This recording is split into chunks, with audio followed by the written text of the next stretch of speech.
This is Irma Jennings, and I'm going to share a reflection of my life from this view.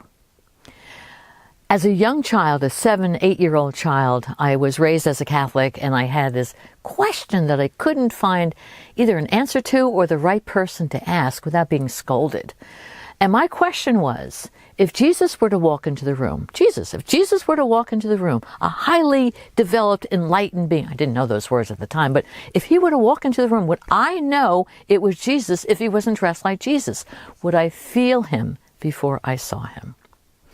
That question was buried into the recesses of my consciousness, and I just sort of, tugged it around for most of my life, carrying it around, thinking, maybe I'll find an answer.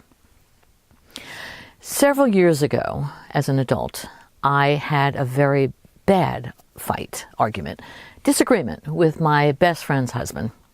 And I decided, and he agreed with me, that we both didn't want each other's in our lives. He was fine with that, and I was fine with that, until I got a phone call from my girlfriend, Joan, who said, Irma, Ken is my husband, you are my best friend, fix it.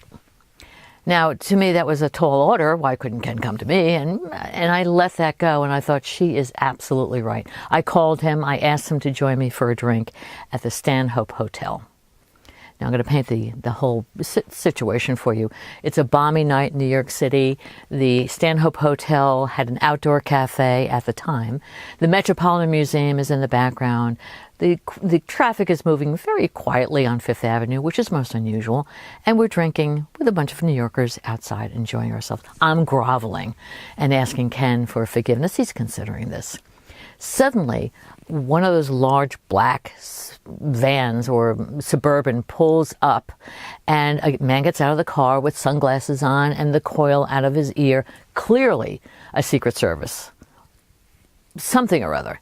And we as New Yorker were like, oh, who is it? Who is it? Who is it? Looking around, and nothing or no one became apparent. So we all returned to our drinks.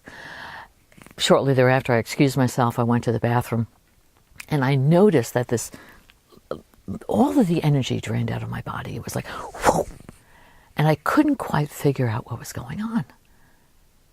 I walked outside the bathroom, and there was the server with her hands over her heart. And I said to her, who is it? And she looked at me and said, it's Nelson Mandela. Just then, he passed us both by. He went into the car that was waiting for him on Fifth Avenue.